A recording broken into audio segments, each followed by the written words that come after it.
तो पिला मानकर गोटे मानसिक अभिवृद्धि पाई छोट कहानी दिए। तो पिला मान टिके सुनो टिके ध्यान रे टिके। गोटे देश रे गोटे राजा थिला बोली। गोटे देश रे कोन थिला? गोटे राजा थिला। तो से राजा गोटे भलो लोक बाछा पाई चेष्टा कला। बुझिला कि नहीं? तो गोटे काछ गोटे देला। से काछर मझिरे कोणा थिला। तो लोक माने आसले प्रतियोगिता रे अंश ग्रहण कले।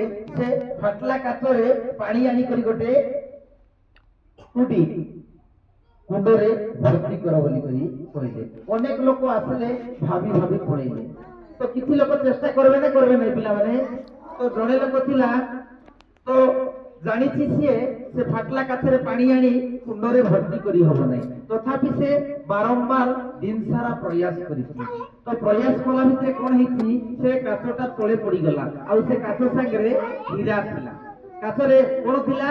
हीरा थिला। से हीरा को गोटेई नै करी कोन कला?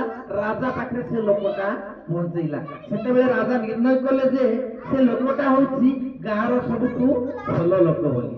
तो तमर पाखरे मध्य अनेक किछि भलो गुण अछि। अछि कि नै पिला माने? तो भलो गुण को विकसित करिवा पई विद्यालय होछि गोटे सुंदर क्षेत्र।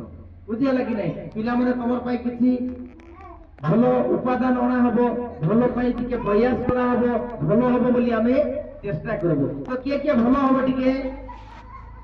तो तुमको जदि एमती भंगा काछ दिया हबो तमे चेष्टा करबो ना चेष्टा करबो नै? तो असुविधा थिले भी समस्या थिले भी हमें टिके चेष्टा करबा तेबे जाई सफलता हबा। ताली टिके दियो।